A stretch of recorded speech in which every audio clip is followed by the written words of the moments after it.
A 74-year-old German politician turned publicist and author has become the highest-profile Westerner to meet with ISIS members in Iraq and Syria. Jürgen Tudenhofer spoke with German outlets this weekend after returning from territory controlled by the terrorist group and said the West may have underestimated ISIS, which wants to, quote, conquer the world. On his Facebook page, Tudenhofer describes himself as a former politician, media manager, and publicist, and the bio on his website makes no mention of journalism. Still, that seems to be the role a number of outlets have cast him in, as the first Western journalist to speak with ISIS and survive. Tudenhofer says on his website that he has spoken with groups like Al-Qaeda and the Taliban in the past because he believes dialogue is the best way to avoid situations like the wars in Afghanistan and Iraq, which he has sharply criticized. As to how Tudenhofer got the chance to visit ISIS, he says it took months of Skype negotiations, and even after that, he still feared for his life. He told CNN the enthusiasm he saw for ISIS in Mosul was overwhelming. And it's a 1% movement in the Islamic world.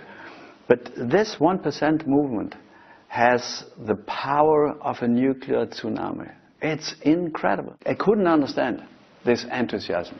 Tudenhofer emphasized the military strength he saw in the regions he visited, estimating as many as 5,000 fighters are stationed in Mosul in makeshift barracks across the city. Officials here in the Pentagon are describing this at least as a temporary victory. Last week it came to light that airstrikes had reportedly killed 3 mid to high-level ISIS leaders in Iraq. And just a couple days ago, Kurdish forces managed to break the group's siege of Sinjar 4 months after it began. Tudenhofer says he plans to release more information about his 10 days with ISIS, but said on Saturday he was, quote, tired to death.